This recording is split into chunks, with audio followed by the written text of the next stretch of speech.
Welcome, everyone. We are thrilled to have with us today Billy Haddad, who is Managing Director of Partners Path. We were connected with Billy through our friends at BizNow on the Ascent Conference. So, Billy, thanks so much for joining us today. Yeah, great to be here. Good. So, for our audience, maybe you could just give us a little background on Partners Path. I believe you've been there now about 10 years, but maybe give a sense of your strategy, kind of holdings in the market, just so everyone get a sense of what you've been up to. Yeah, so we're a family office based here in New York. And I guess we have two main strategies. One is deals that we do in-house. So we have a portfolio here in New York that we own and operate in Brooklyn and Queens. And then away from that and other asset classes and geographies, we partner with sponsors. So we kind of call it our emerging sponsors program, where our check sizes are usually in like that 2 to 7 million per range, per deal range. And I think there's a hole in the market in that spot. Like I think if your deal is 25 million or above, there's the same 10 to 15 players that are showing up for every single deal. But when you get into that single digit millions, right, you're too big for the dentists or the lawyers or the local players. But most of the larger players don't think it's worth their time. And so we found a little bit more alpha in that space. So we do this year, a lot of industrial, and prior years, a lot of multifamily. And we've been more active on the credit side as well. Great. Yeah, I'm a general partner in River Oak NYC, and we raised two funds. I mean, this goes back, 10, 15 years, but our thesis and approach was exactly the need that you addressed, is that on one hand, 95% of the transactions are typically below $50 million in total capitalization. But when you look at the institutional equity out there, 95% of the capital is focused at 50 million plus. So there's this total mismatch where there's a lot of opportunities out there in the market, but not a lot of organized capital going after it, especially in that space that you mentioned. That's kind of, a little bit larger than friends and family could take, or maybe you could get there, but it would take a lot more time and effort, but maybe also kind of below some of the larger scale opportunities that can be very competitive. Right. Billy, what's your the current balance like between multifamily and your other strategies like small bay, industrial, and are there any sort of areas that you're intentionally avoiding right now, especially with multifamily, or like what's your kind of breakdown? Yeah, I mean, I think on the multifamily used to be, call it 80% of what we do, and now it's kind of step back just because I think in a lot of markets, the math doesn't make sense to us. We're still active in New York. We're one of the few people. I think, I always think of it as we're always looking for the empty rooms. Where do investors not want to be is something that, like go to a conference and someone says, oh, I would never invest in X. Then my ears perk up and I go, I need to learn more about X because there's probably an opportunity there. So like we've seen that in New York City multifamily. I think in the last 3 years, we've been very active because no one else seems to want to be there. And so we're happy to kind of, buy at over a 6.5 cap in some cases. But then I'll call, brokers in the Sun Belt and they're still at 5 and 5.25. And, vacancy is growing there. There's still a bunch of supply. So that's caused us to pull back from a lot of the quote unquote hot multifamily markets. I think small bay industrial we've leaned into. I think that's a byproduct of also, I think the headlines have been there's tons of vacancy industrial. When you dig in beyond the headline, most of that's 1 million square foot and above. And so we've been playing in kind of that smaller 50 to 150,000 square foot buildings.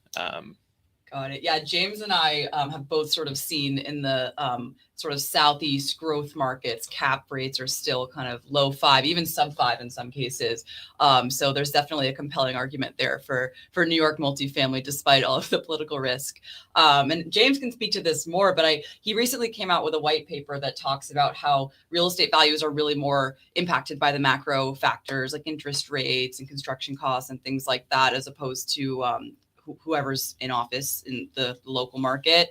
I'm curious to hear your take on that, given your involvement in multifamily.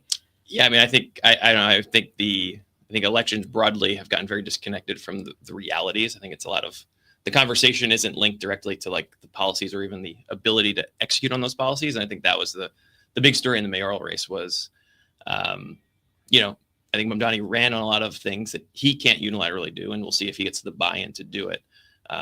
Which is the huge question mark. We did a similar kind of white paper for our investors because when he won the primary, I think a lot of people we were like, we got to get ahead of the headlines. We have to, be out there. And our takeaway from reading his campaign site and actually understanding the civics of it, right? The only thing he really controls unilaterally is the rent stabilization board, right? The annual increases, he can influence that pretty single-handedly. Everything else, he's going to need Albany or the city council. Like he needs further buy-in. And so, we were on the other side of that trade. If you think about where the headlines and where the sentiment was, we thought it was overblown. And so we took the other side. So if you would consider yourself a contrarian investor, right? You talk about looking for the rooms that are empty, but I would imagine, clearly at some point that room has to fill back up. So, part of that has to do with withholding period, right? So do you have, now I know some of these deals you invest directly, and if it's on, I would assume you would tell me that if it's a direct investment, maybe there is no time horizon. Maybe this is for, generational type investment. Whereas a co-GP, typically there's a defined timeline, and at some point there has to be a capital event or a way to kind of crystallize the promote. So, if you're talking about New York multifamily, for example, and I agree, long-term seems like a great bet, but I think it'd be difficult to try to capitalize on that if you said, hey, we're going to get in and try to reposition this in 2 to 3 years. So it's probably a longer type investment thesis. So timelines based on whether you're investing directly on behalf of the family or as an LP.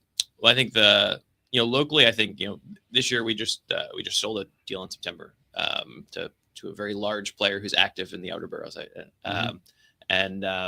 So, I think if it's right for the deal, we'll sell, right? We're not wed to that. I think we've done transactions where 18 months in, someone, made us kind of the Godfather offer, and we said, please, we'll sell. In other cases, we'll refi out our money and say, why take the tax hit? We like the deal still, and we don't have somewhere else to put it. But I think to the point of, you with the local trade, you have to be confident in New York, and I think New York's kind of undefeated. And if I'm wrong on that, I guess I'll look like an idiot. But I think over many time periods in the past, people have said New York is dead, and I think we've seen otherwise.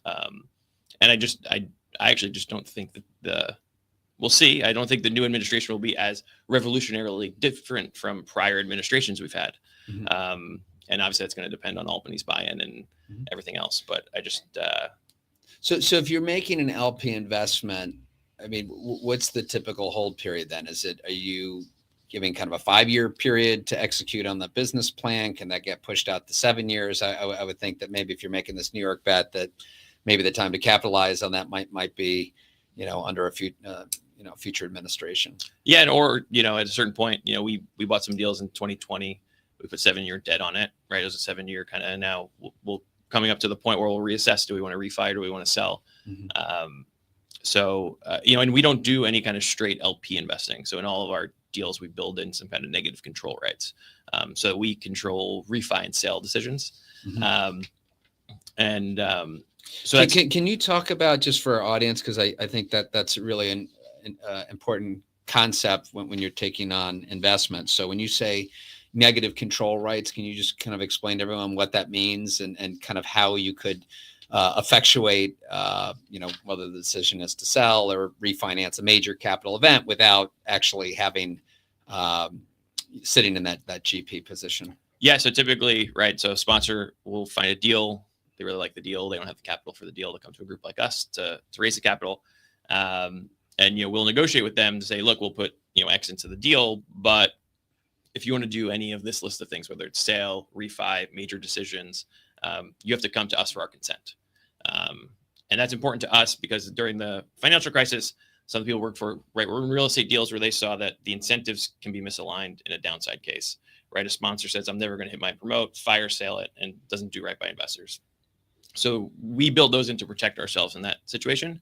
As I always tell sponsors, we don't have the headcount to do your job for you. So we don't view it as we're going to step in and take over. We just have it there as a protection mechanism against the downside scenario. But what, just to dig a little bit deeper on that, because what if it is the opportune time to sell and you're kind of unreasonably withholding that ability? Or what if you said, okay, maybe the market value for the property is $20 million, but you say, hey, we're going to only sell if we can get 25. So what protections are in place then for your operating partner to know that they still have the ability to capitalize? So in some cases we'll build in, right, that the consent isn't needed if the sales price is above a certain level, right? And so beforehand, we'll build that into the doc so that they have that comfort.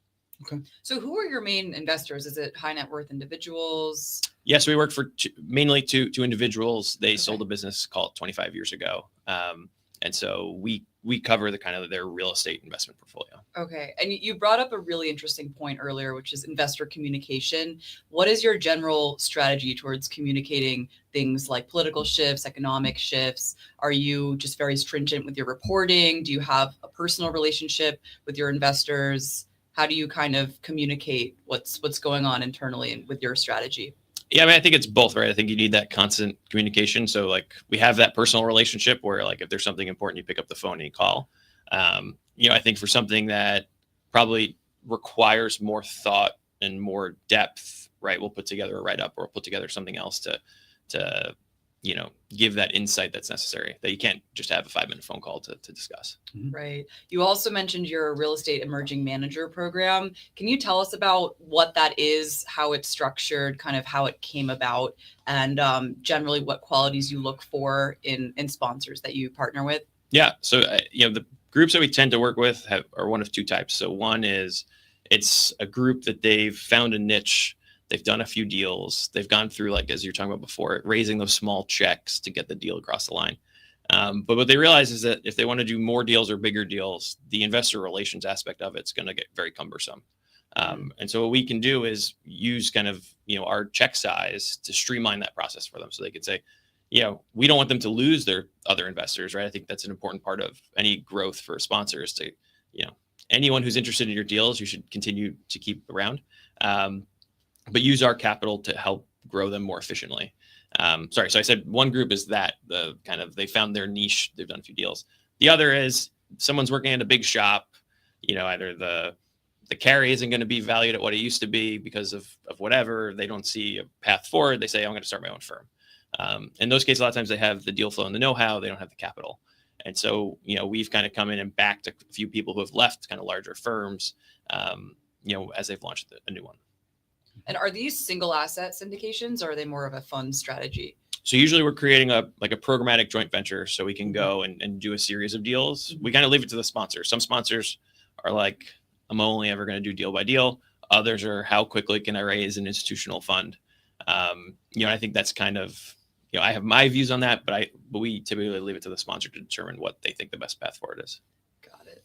So how do you decide if you want to approach a deal directly or as a JV? It might just be, how the deal comes in. So obviously if you have interest in a certain strategy, you buy it direct or you wait till the JV partner to bring it to you, or how do you kind of figure out what path? And then maybe we could even go into a little bit about the considerations of kind of the benefits of being a direct investor as opposed to being a co-GP, which sounds like that's the way that oftentimes you approach your joint ventures. Yeah. So, to date, the direct has just been local in New York, right? It's where we think we have an advantage, where we have resources, where we can focus. I think right now we're actually exploring where do we expand that, right? Whether it's other parts of New York City, whether it's, nearby markets. So like markets that we find interesting that are kind of proximate are, the northern New Jersey area, the Lehigh Valley. We've looked throughout kind of upstate New York. There's some interesting pockets as you go into New England, right? So what we're trying to do is, where are there opportunities for us to grow? Where can we build kind of a beachhead that makes it worth growing there and doing it ourselves? I think the JV, investments tend to be things that like we don't necessarily have the in-house capabilities to do it, and we're better off, working with somebody who can, tend to it day in and day out. Mm-hmm. I mean, it's interesting because multifamily invest in New York is probably one of the most hands-on type of investments. I mean, not only, and I don't know if you use third-party managed, but even if you do, I mean, it's very nuanced, very technical understanding, everything about rent regulation and the way things are filed. So, I mean, it doesn't seem like it's a question of how much, management intensive an asset is, as you will. Yeah. I mean, it's not a matter of, we want to be passive in some areas and direct on others. It's just where you feel like you actually have expertise, as opposed to maybe going into something like you said that you don't have knowledge of. Yeah. So for example, our portfolio in New York, we we do all the private engine in house. We know all the filings. We are dialed in. And what we don't want to have is, someone sells us on a deal in Charleston, South Carolina that we don't know like anything about. We're not there. If there's an issue, we have to get on a plane. Right. And so in those cases, we want to have a trusted partner who's on the ground. Mhm. The last 10 years, I've been pitched endlessly by somebody who's like, you should really do a deal in, insert market here. And I'm like, oh, where do you live in that market? And they're like, oh no, our office is like 2 blocks from you in Manhattan. Right. And I'm not sure what benefit we're getting as an investor from somebody who's, not living and breathing a market day in and day out. Oh, that's super interesting, especially, we have a lot of listeners to the show that are, either aspiring investors or they've done a couple deals, but thinking about where they can gain that advantage, the credibility. If you're physically located in the market, again, you're seeing things, you're immersed in that market. So that's, that's pretty telling, unless if you have the track record and demonstrate that you've already transacted there. And even then, I would imagine you have some boots on the ground to assist with something like that. What about the economic considerations? So obviously, if you go direct, there's no promote structure, whereas if you bring in a partner, especially if they're going to be doing the day-to-day, they're promoting you. But if you look at, and this is interesting because I don't think we've ever talked about this on the show, but kind of how your time is best spent, right? So a direct investment, no promote, but a lot of hours go towards running that investment. Whereas that, that JV, again, you're giving up that promote, but are you spending 1/10 the amount of time on that investment? And when you look at the returns at the end of the day, and where is your time best spent? I mean, do you all ever think of that? Does that go into the calculus? This is a constant conversation in house, right? Is, I think of it as where do the overhead costs sit, right? Okay. So for our local portfolio, right, everything is on our P&L, right? So we have a property management person, we have people who are pursuing deals, right? And so because we're going direct, we internalize that cost. When we work with JV partners, right, it's infinitely more efficient from our overhead perspective, right? Because the overhead's on someone else's P&L. They basically go out, they chase deals, they synthesize the deals, they vet them, and we get kind of the best of the best from their work. But we're not necessarily paying for that work, right, until we go and we execute on a deal. And so to some extent, I don't mind having a partner who promotes off of our capital because it's an upside expense, right? I'm not increasing my overhead at all. And they're only getting paid if we've done well on a deal. So, in those cases, we don't, to your earlier point about if you have negative control rights, how do sponsors get comfortable? And like we had a partner, the deal that we sold 18 months in, he came to us kind of, not sheepishly, but, it was like, hey, we got this bid, would you be willing to sell, And I think he was nervous. I think a lot of partners would have been like, wow, he's going to get a huge promote. Like, let's hold it. And we said, no, you did your job. You found us an investment. We made a lot of money. You should get paid off of that. And I think that too often people get lost in what are the fees that I'm paying and not what is the net return that I'm getting. Right. Because that's the business that we're in. Mm-hmm. It's how do I generate high net returns? And sometimes you have to pay for that. Right. I think, you see it in any, you go buy a new jacket at the store, right? Mm-hmm. You might have to pay a little more for a jacket that's actually going to last 10, 15 years, however long you want your jacket to last, right? If you are cheaper with kind of how you pay your people, right? Sometimes you're not going to get the best people. And so from our perspective, right, if we think our partners need to succeed just as we do. Right. To bring the conversation back to New York, because I love the optimism and you clearly have the boots on the ground knowledge and belief in the city. What aspects of the New York multifamily market do you think are the most resilient, regardless of who's in office? And where do you see the biggest long-term opportunity in New York multifamily, despite these political shifts? Yeah, I mean, I think the biggest thing you're seeing, if you look at all the markets across the U.S. right now, supply is the biggest question mark in all of them, right? And New York, right? I mean, we've seen it administration after administration. It's very difficult to build new units in New York to match the demand. And I think going forward, that's the thing. I think if there's a feature of the market that is most in its kind of win column, it's that, like we own a bunch of stuff out in like Bushwick and Ridgewood, right? It's a neighborhood that's just lined with these 6 and 8 family kind of buildings. There's never going to be, thousands of units overnight out there. And I think that is the insulating factor, right? I think if you go back, so I first started in this job, right, it's called 10 years ago, then you had massive dispersion in cap rates, right? If you went to a Jacksonville, Florida, you're buying deals at an 8 cap. And if you're in New York, this is before the rent law, you're buying things at a 3 cap or, 1 cap, if it was rent stabilized, right? And you had this massive dispersion of markets. And the trade then was that those were going to kind of come together, right? Everyone's borrowing from the same lenders at the end of the day, right? Fannie, Freddie, like, right? The borrowing cost is the same. So the asset pricing should have been more similar than the massive spread you had. Now they've all come together. Well, now that doesn't actually make sense because you go to certain markets and they've built, 15% of the unit count in the last 3 years. Rents aren't going to hold, right? Expenses have gone through the roof, especially depending geographically if you have insurance issues. And so now you're going to see that dispersion happen again. It hasn't happened yet. I think lenders have been very friendly to ownership.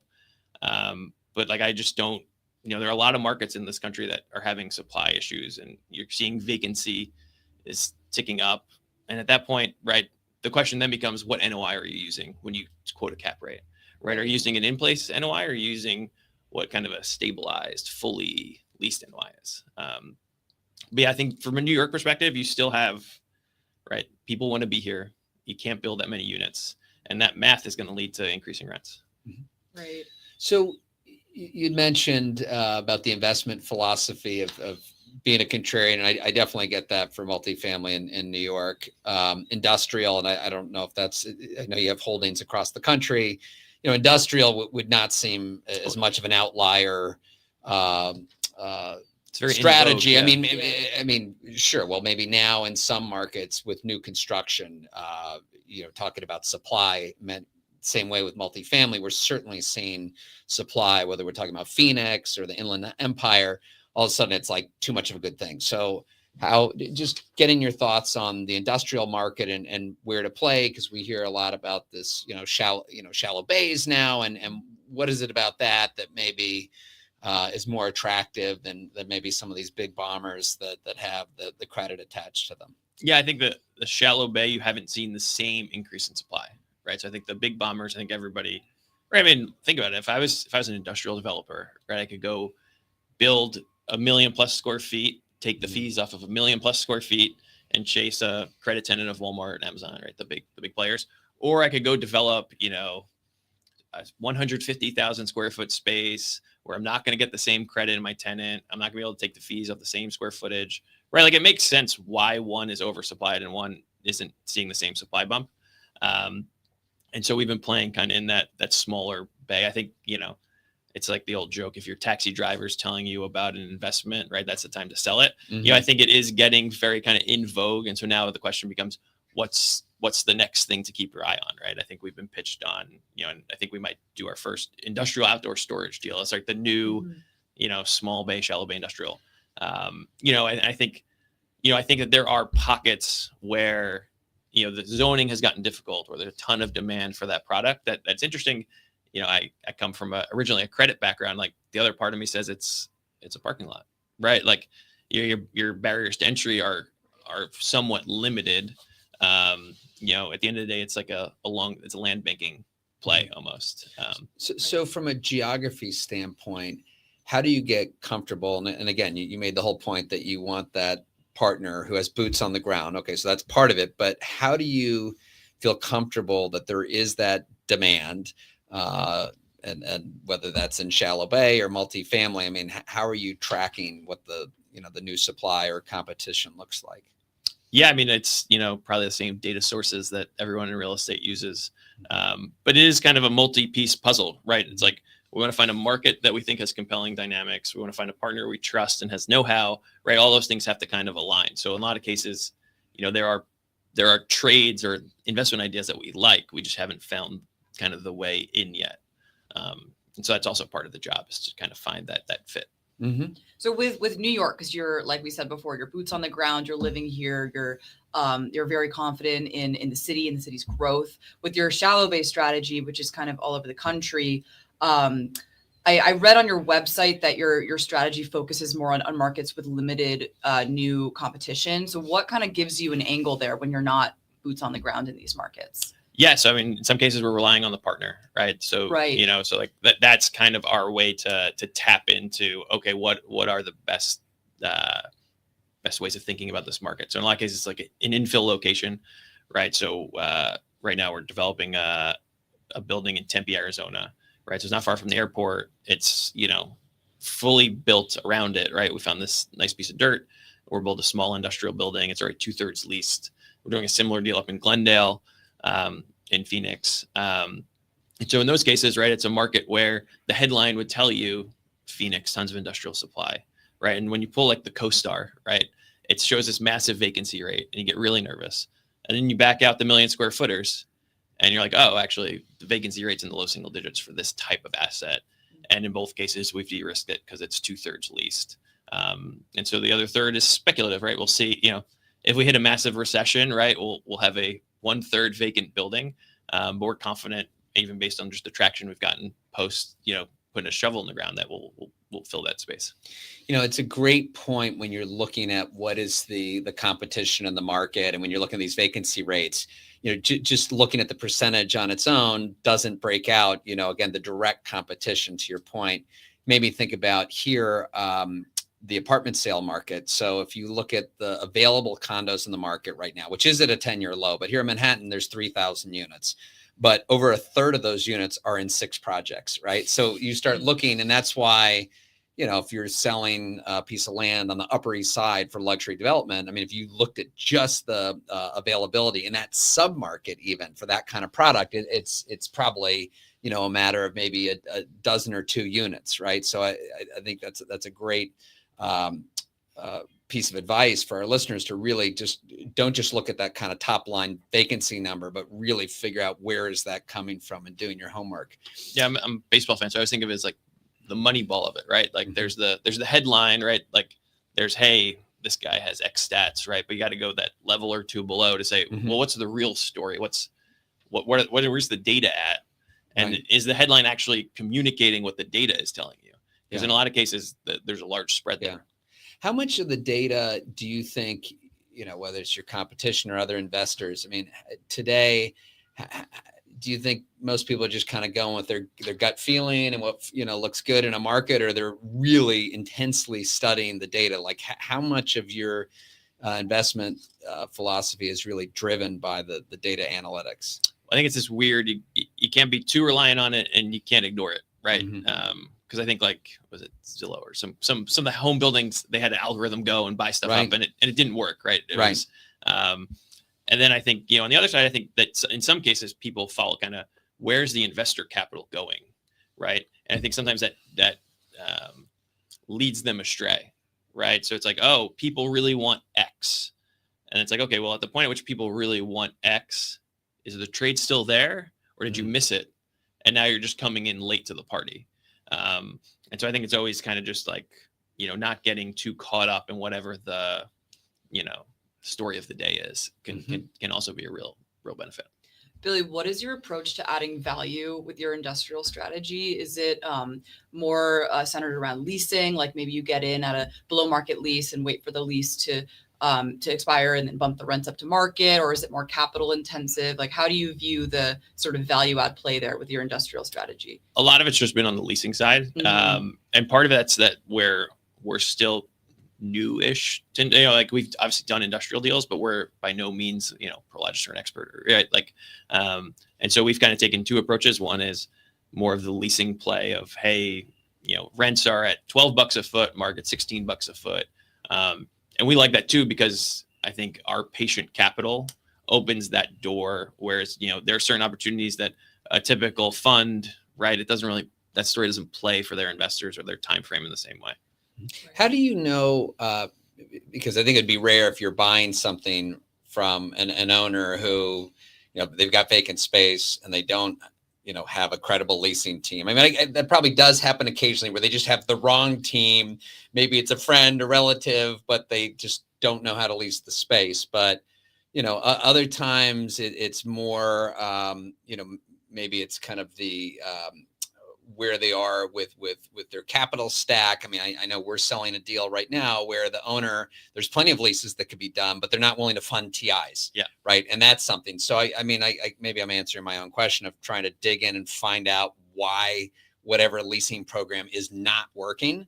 But how do you know it's not just a weak market and it's the leasing demand's just not there because it's not there?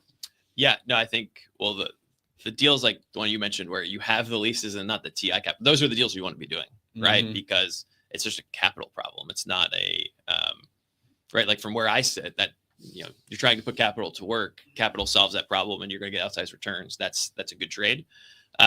Usually what we're doing is we're relying on, they have similar assets in the market, right? So we can see that, no, we just signed this lease at this number. You know, in some cases, you know, you're buying from a seller who isn't as savvy. Maybe they've been in the asset for a long time, right? And they haven't actually been in the leasing market, right? 10 years ago, they put everyone on a 10-year lease. They, you know, went and they played golf and now they've come back and now, we're going to have vacancy, just sell it, right? I don't want the headache of it. And so it's just finding those kind of one-off opportunities, which, like, the crazy thing is real estate's the one asset class where that still really exists, right?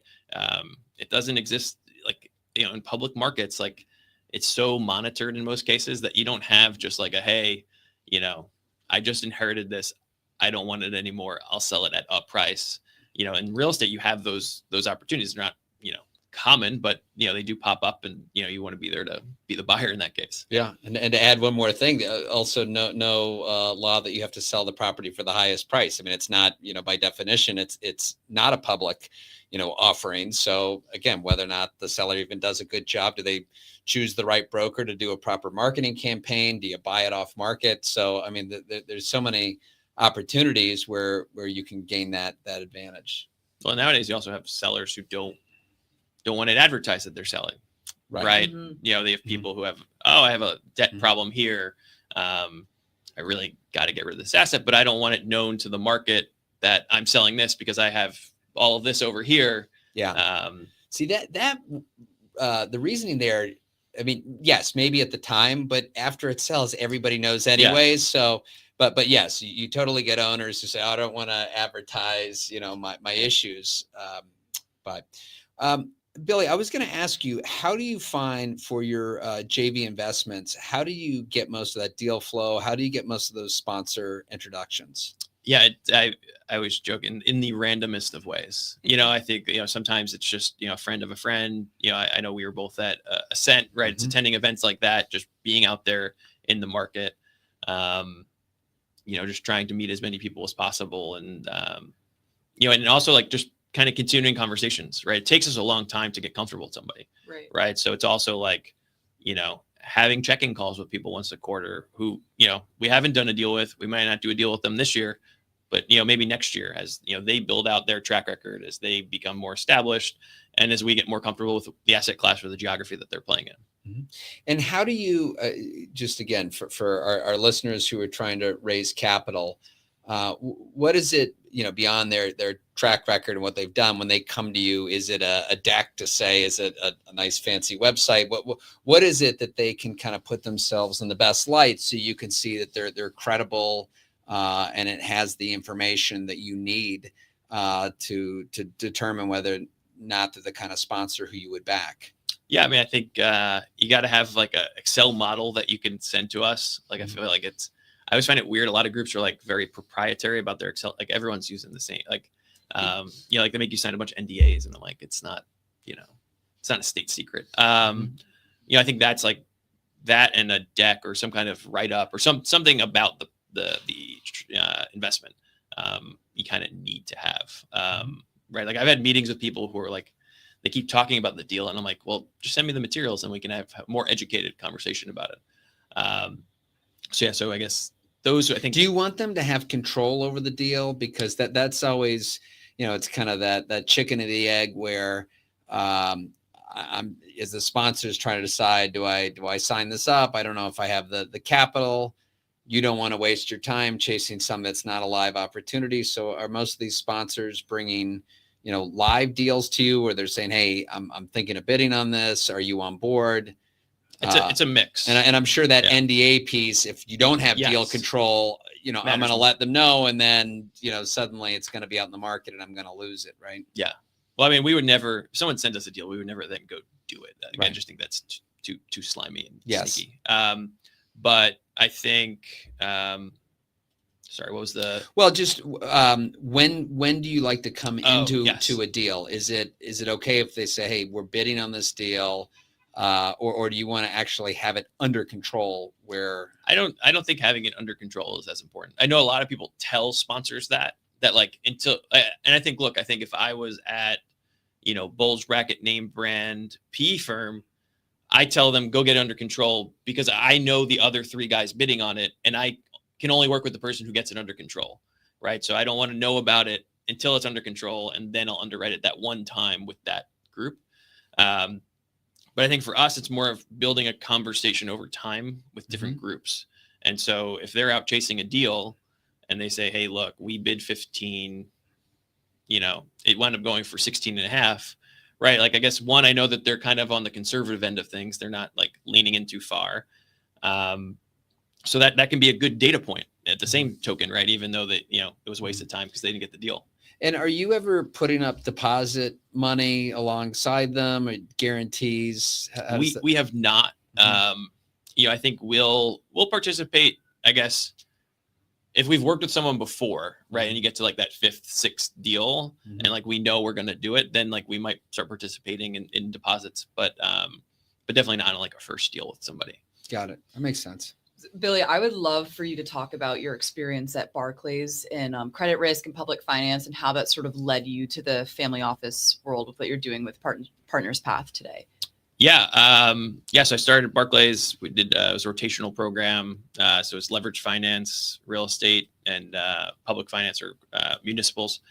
I did a couple years in that, and then mostly did public finance. So like we covered transportation names, so like airports, and Puerto Rico is our big, so in like 2013, we did like a $3.5 billion restructuring for Puerto Rico, which was definitely a busy and fun experience. But I think I did investment banking long enough to realize that I didn't want to do it forever. And then was connected to my current shop, and it's 10 years. So it's been good.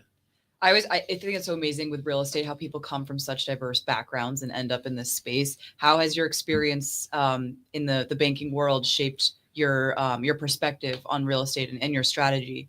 Well, I think it just like broadens kind of like my perspective. So for example, like, as cap rates got super low, right? From like fixed income investing, you know that the present value of a basis point gets massive when interest rates get low. And so like to put that into plain English, like the lower your cap rate is, the more you win, the more you can lose by a very small move in interest rates. And so I think what people missed is how risky it was to invest at very low cap rates, which I think that like when you come from a broader finance background, you've seen this in fixed income, whereas I think in real estate, people sometimes don't have that broader lens. Because I mean, right, in a lot of cases, real estate, it's so linked to interest rates, right? But if you inverse it, right, you can take it as a multiple play, right? So like if something's trading at a 4 cap, it's really trading at 25 times earnings, right? If you put it into like more of a equities parlance. And so the question is, right, if the S&P is trading at 1 PE multiple, right, I think you have to think about your portfolio more broadly. Whereas I think people in real estate just get trapped at like, it's an X cap, and they don't dig into like on what NOI, on what assumptions. And I think that, your KPIs can mislead you at times, if you don't kind of dig into it. Yeah. There's so many things that, if the cap rate is ultimately what you're going to use to solve for value. I mean, there's so many subjective factors that go into that can impact it. When I see it from my end, right, where sponsors will say, well, what returns are you solving to? Right. And like, I think a lot of people quote IRRs, and it's like, well, IRR doesn't mean anything unless you tell me what your exit cap rate assumption is. Right. Right. Because I can play games on the exit cap rate assumption all day to make the IRR whatever you want it to be. Yeah. And I think that's another game that, like, I think there's a lot of sponsors who they underwrite the deal, and then they change the exit cap rate to get to the IRR they think the deal needs to have. And I think that's like a red flag of like, hey, like no one's selling this at a 4 cap, Yeah. like let's just be realistic. Yeah, I would think a stabilized yield on cost. I mean, what are you really solving for? I mean, it's hard to, again, kind of artificially. It's the truest metric. Yes. So I was going to ask both of you coming out of Wharton, how much, again, there's so many incredible real estate professionals that have come out of Wharton. I mean, how, to our listeners out there, and we've got some students out there too. I mean, how important is that network, right? I mean, is it, maybe it was, I'm sure it was helpful in getting your first job out of school. But how much do you continue to lean on that network, and how much is there? Billy, you go ahead first. Yeah, I mean, I think going to a school like Wharton, right? Like, one, it makes like getting out of school, that first job, much easier, right? Because the employers come to campus, right? Like, right. I think that's like, my mom kind of advises people on applying to colleges, and people have all these different reasons why they pick their colleges. Like, I think like understanding where do employers want to go to get like employees is like never on anyone's list, but it's arguably the most important. So it's an invaluable asset, kind of having that. Also, just having it on your resume, right? Every resume you submit after that, you have it. But yeah, I mean, the network's unbelievable, especially in New York. I feel like everyone graduates from Wharton, comes straight to New York, and so this is, even though Wharton's obviously in Philadelphia, like New York is where the alumni base is, and so like I'm involved with the Wharton Club of New York. Right, it's a great way to kind of stay in front of people and meet new people. Yeah, I mean, Penn had a lot of real estate mentorship programs in place when I was there for undergrad, and like it's up to you if you want to continue those relationships. I've kept mine, since graduation, but there are a lot of networking groups that exist, and that, again, it's like you get out of it as much as you're willing to put in. And that goes for any networking group. Like I know, James, you're very involved with ULI, and if you're on a product council or something like that, and you get very involved, like that's how you really reap the benefits. And I think the same rings true for thinking about your alumni network.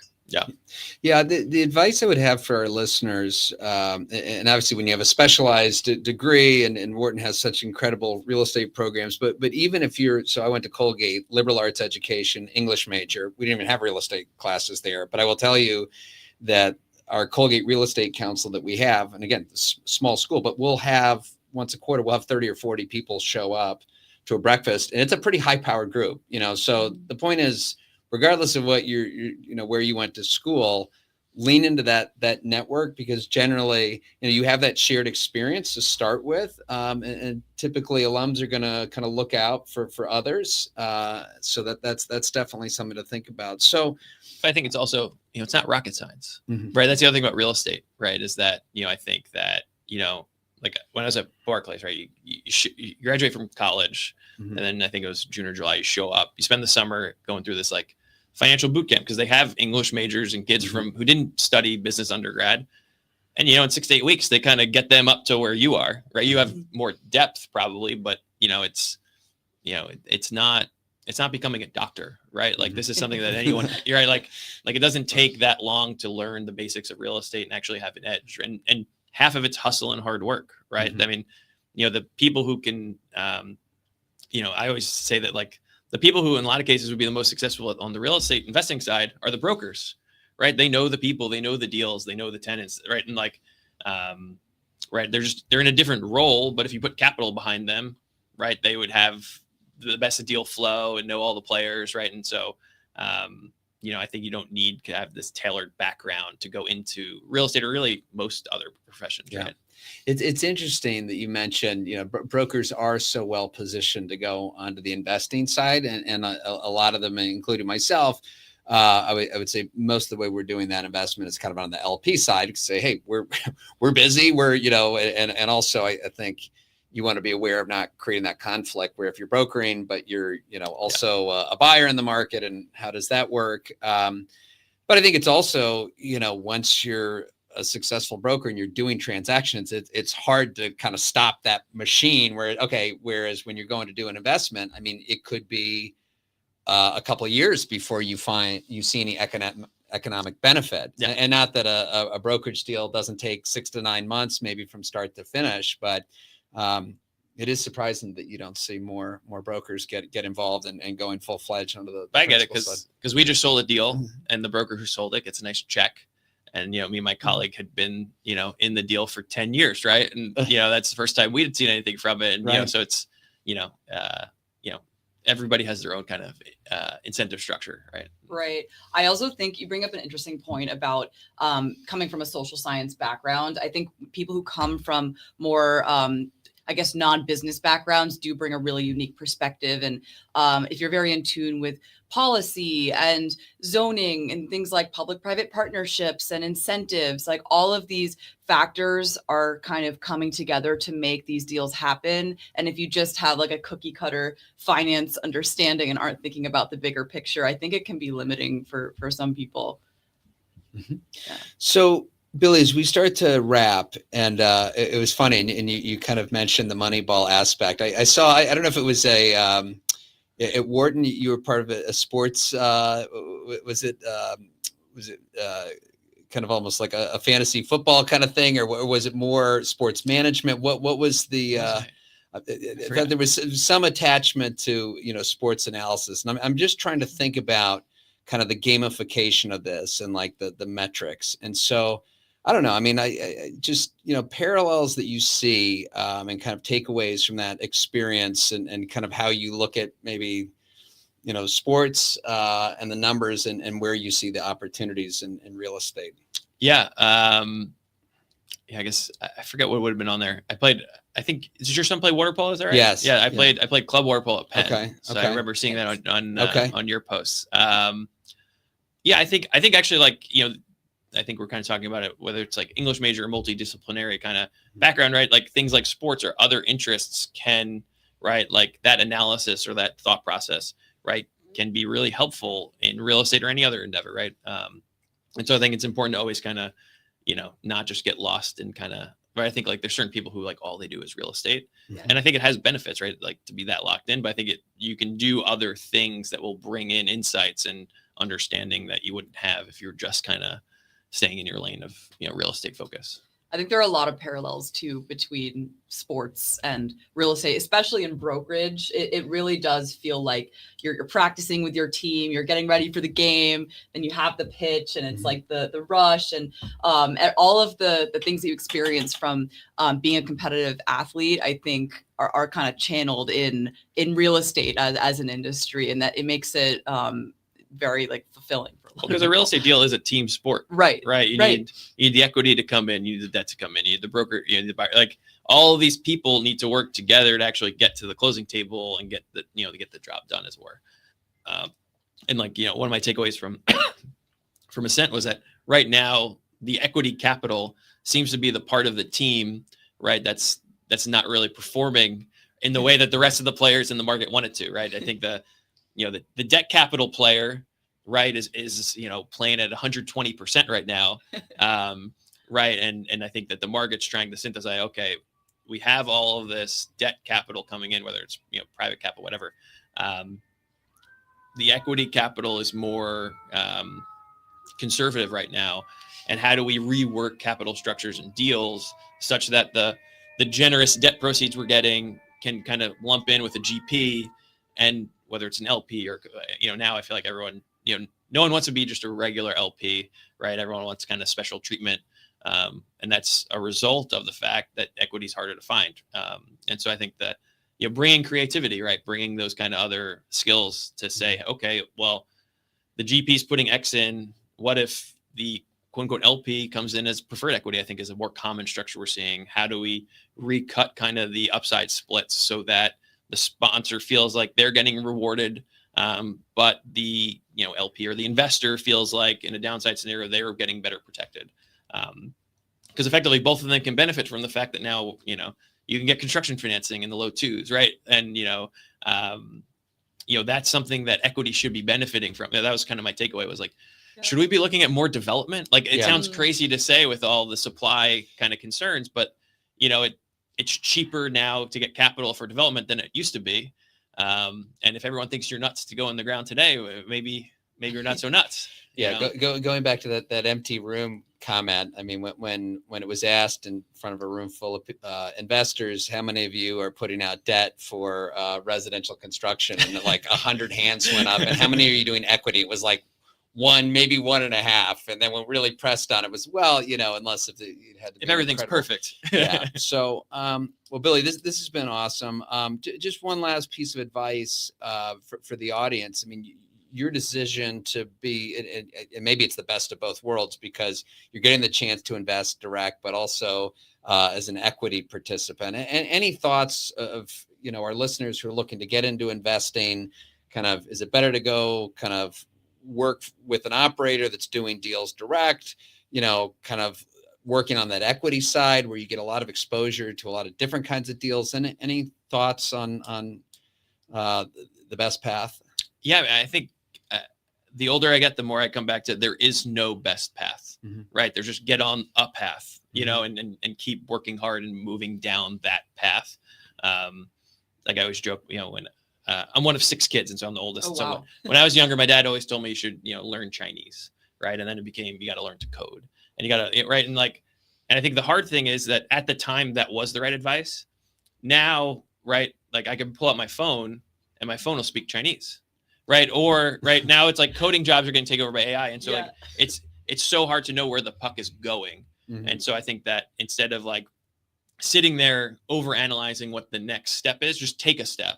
Right. And just keep, like the harder you work, the luckier you get, and just keep, showing up every day.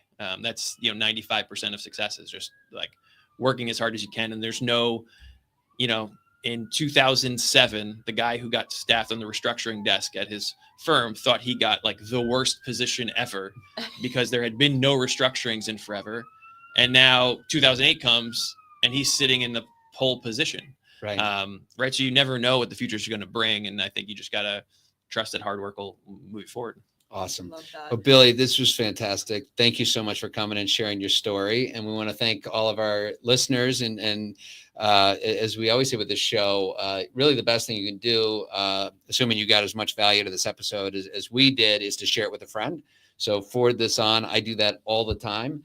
And you can go to jamesnelson.com. The site is not about me, was built for you. And so that's where you can find the show notes, how to connect with Billy. There's a lot of other helpful resources. We're going to be launching a course in the new year based on the Insider's Edge to real estate investing. So keep a lookout for that. That'll be on the Investors in Commercial Real Estate platform. And as always, thanks again for joining. Until next week.